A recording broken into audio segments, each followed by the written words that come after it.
ये तस्वीरें महाराष्ट्र में भाषा विवाद पर मचे उत्पात की है। ये तस्वीरें महाराष्ट्र में एमएनएस की गुंडागर्दी की है।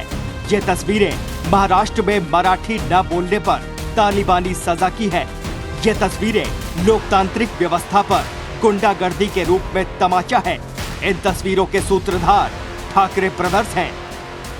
राज ठाकरे और उद्धव ठाकरे ने अपने उत्पाती कार्यकर्ताओं को खुली छूट दी है।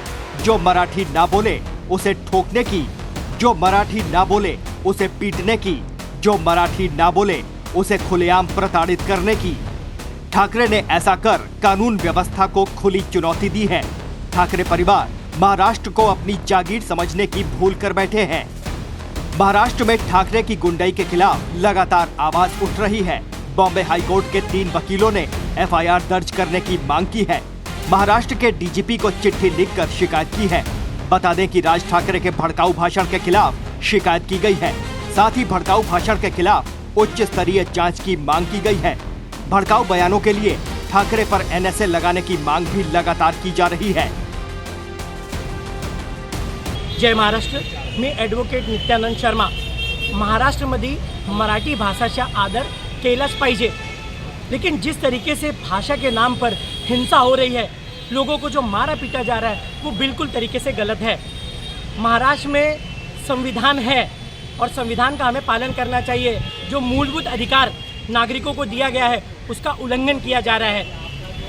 मराठी और हिंदी ये दोनों बहन है, संस्कृत इनकी माँ है, तो ऐसे में हमारी जो भाषा है उसका हमें आदर करना चाहिए।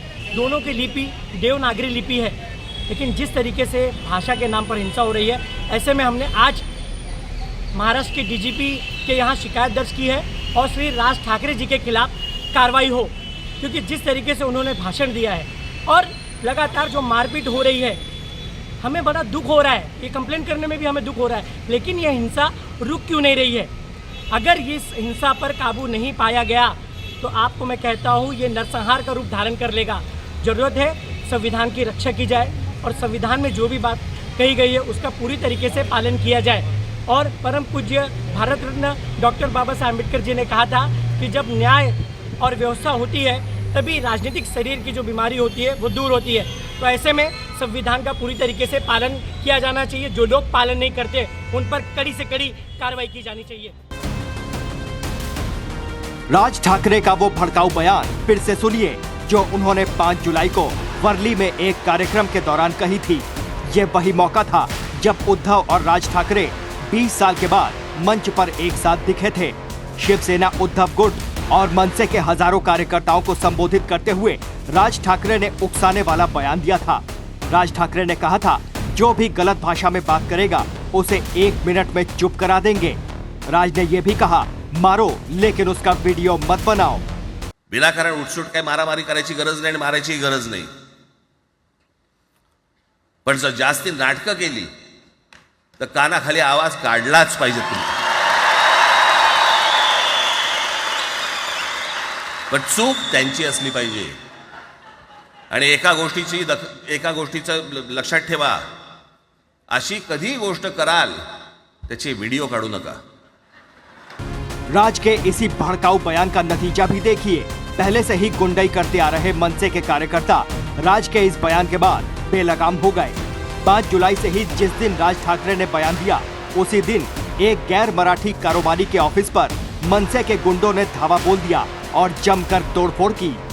8 जुलाई को मनसे की गुंडागर्दी के खिलाफ मीरा रोड इलाके में व्यापारियों ने विरोध प्रदर्शन निकाला, तो मनसे ने इसे मराठी अस्मिता से जोड़ते हुए बिना प्रशासन की अनुमति के प्रतिबंधित सड़क पर जवाबी रैली निकाली। 12 जुलाई को मुंबई से सटे विरार में शिवसेना उद्धव और मनसे कार्यकर्ताओं ने एक उत्तर भारतीय ऑटो ड्राइवर की खुलेआम सड़क पर पिटाई कर दी।